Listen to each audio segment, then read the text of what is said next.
want you to hear about Boys to Men. Okay? This is the Sir Walter Jones Show.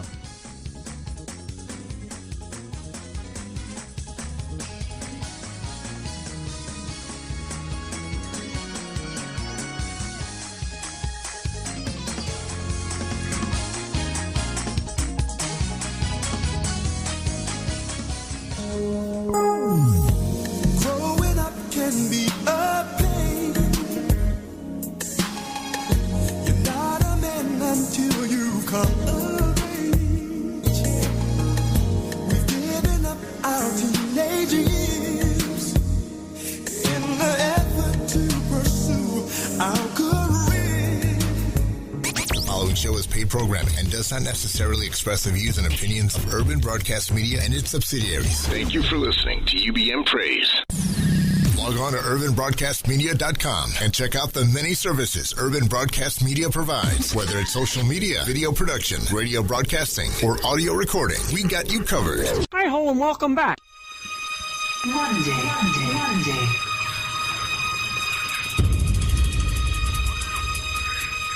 These are the gardens of Blenheim Palace in Oxfordshire.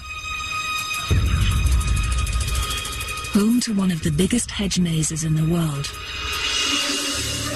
This type of navigation problem is a well-known battleground of the sexes.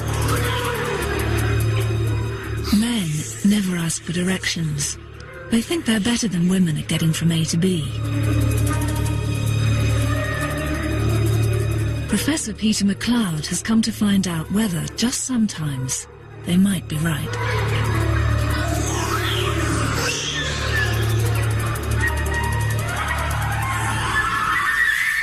There are many stereotypes about the differences between the way that men and women solve problems, and although some of these stereotypes may be based on prejudices and biases, when you find the same stereotypes appear in all cultures and all over the world, you can't help thinking there must be something in them. 10 boys and 10 girls are trying to reach the statue at the centre of the maze. But the first objective is a wooden bridge that gives an overview of the layout. This is where MacLeod and his maze runners will gather their thoughts. How are you doing? It's really, really hard. Do you recognise any of it? Well, Which are the bits where you've been? it went round that far side, all the zigzaggy bits, Yep.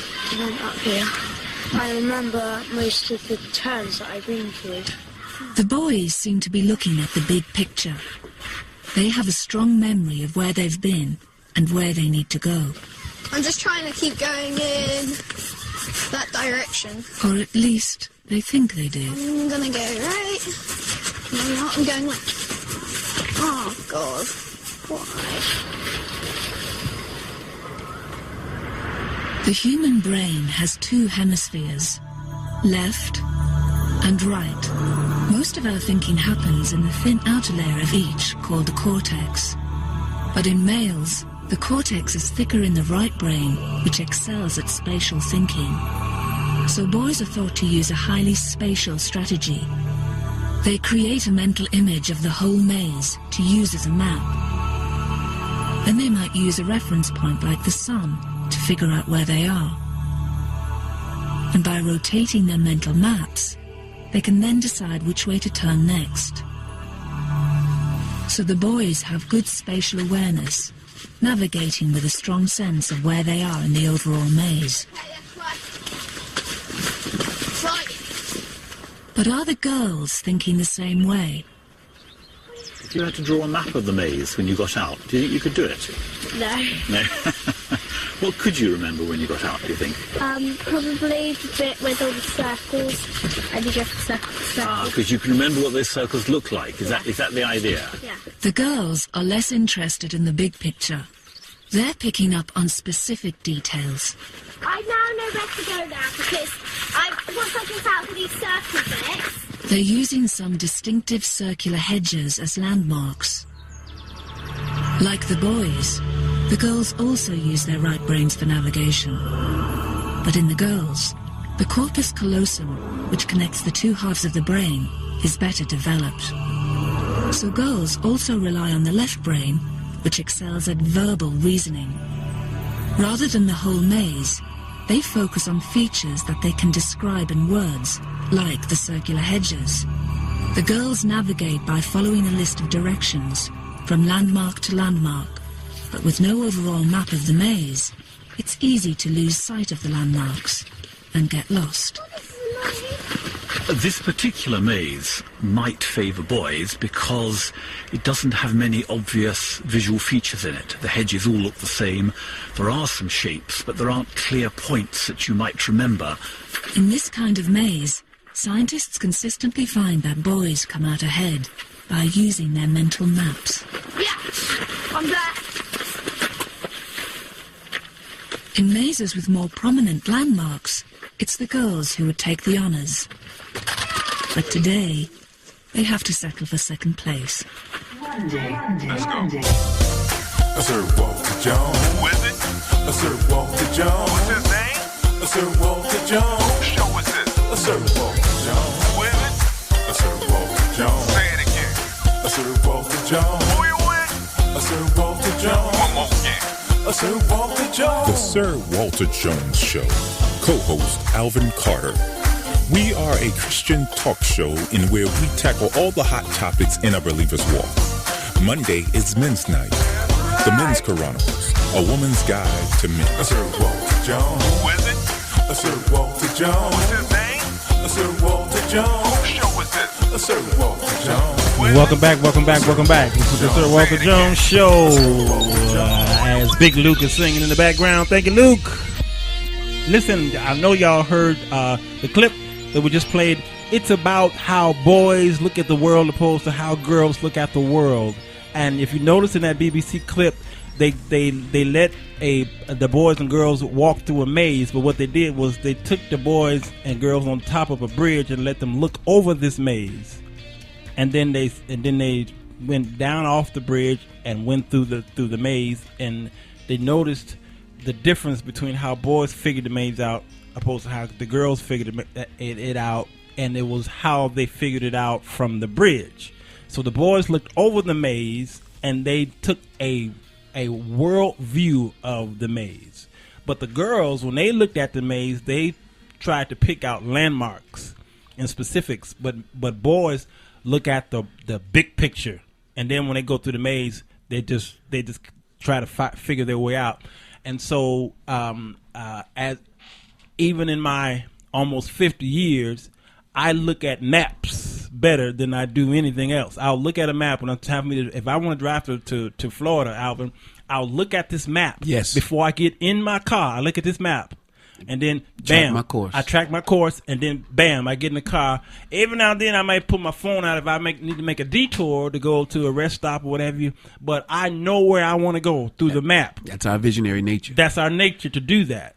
Okay, have you noticed that in your travels, Darryl? I mean, absolutely. Yeah. You know, whenever I go somewhere, man, and you get kind of lazy. Come close to that.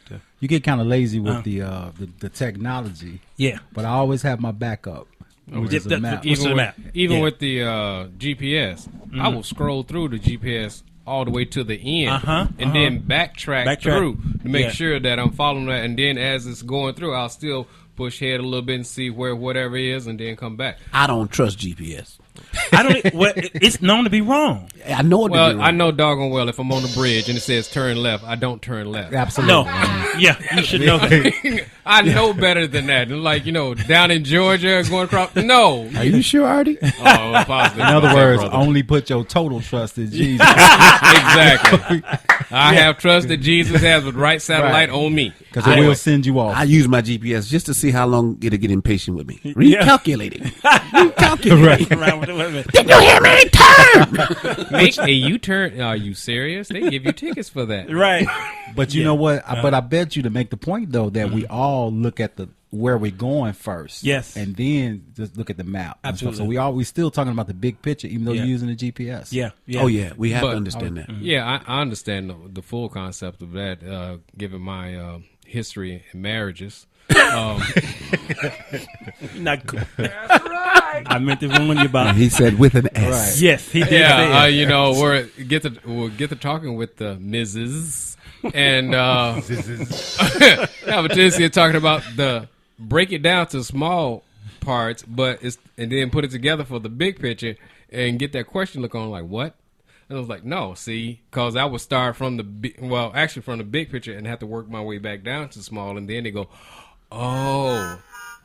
So, yes. Yeah. Do you think there's pros and cons to this aspect of looking at life through the wide picture of a map, Darryl, in our relationships, okay, and whatever we do in life? Is there a good and a bad thing? I mean, because women are very specific. Yeah, I mean, God first of all has designed us a certain way. Yeah. I mean, God ain't stupid. He's God, and stupid and God don't go together. Don't go. So he both of them. I think sometimes people get into this. One is better than the other, but they're both important. I mean, we need women to be nurturing, detailed, the emotion center, because women see stuff we don't see. That's true. Because we sometimes, and to answer your question, get so busy looking at the big picture, Right? We miss the little foxes. We just looking at Detroit. We ain't looking at all of the other stuff in between, and sometimes we need to see the that stuff. roadblocks, the bad traffic. Absolutely. What's that little red mark on the GPS? That means nothing is moving. Right. Yeah. So we didn't kill 4 people. Right. And injured 26. That's true. We looked at the on the way detail. there, right? And sometimes the woman be trying to tell you, look. We don't have that many accidents. Well, not that many. Women are worse drivers. Okay, we're not going to that. That's I hate pink perspective is tomorrow. Oh, That's man. why. That's A friend why of mine, I never forget this. Lavelle, forgive me for this, but we Oh, yeah, we you were on gonna the call road. him out, too. We were on the road, and it took us 7 hours to get from Louisville, which is basically a 4-hour trip. Oh, no. And we were following his mother, and his father said, boy, she said, I don't care what you say. I've been driving 45 years. They never had an accident. Yeah, but you done caused 1 million of them. That's a good point. That's a good point. Right. And it is the old adage of men never asking for directions. Is that actually true? Have you experienced it in the car with your ladies, where you're driving and you know you're lost, but you can't tell her. She know you're lost. That's pride. No, Okay. I've seen that with my father. I will stop in a heartbeat because there's nothing worse. Because I was riding with my father as a kid, and I'm about like 7, 8 years old, and he's getting directions from a 7, 8-year-old. Okay, I'm telling him, no, he needs to turn here. I remember this church at this point from someplace out in Aurora, and I'm like, but after you pass the same landmark by like the 4th time, everybody knows you're lost. You're lost. And it's like, and then the bystanders saying like, why don't that fool just stop and ask where he's trying to go? And you know what, See, man? I never want to be that individual where everybody knows. Well, I'll admit, I have to sure enough be lost before No. I ask for instructions. And I'm a little bit like you too, man. But you know what stopped me? Gas got to be over $3. Sure. Yeah, I can't be spending all my money, man, trying to figure out. But here's my pride. It broke my pride. My fear is that somebody give me the wrong directions. Yeah. Okay. Because that's my fear. Yeah. Especially when you go out of town and people don't know their way around their own town. Right. Okay. What you do is you go over here, down in a ways of yonder. Like exactly. I can understand a ways of yonder and they'll tick and they'll tick. How But when far they is tell you, a ways of where's yonder? that? Yeah. Is that a half a mile, 2 What miles? street you talking about? What street that on? What kills me is the red barn, and everybody got a red barn.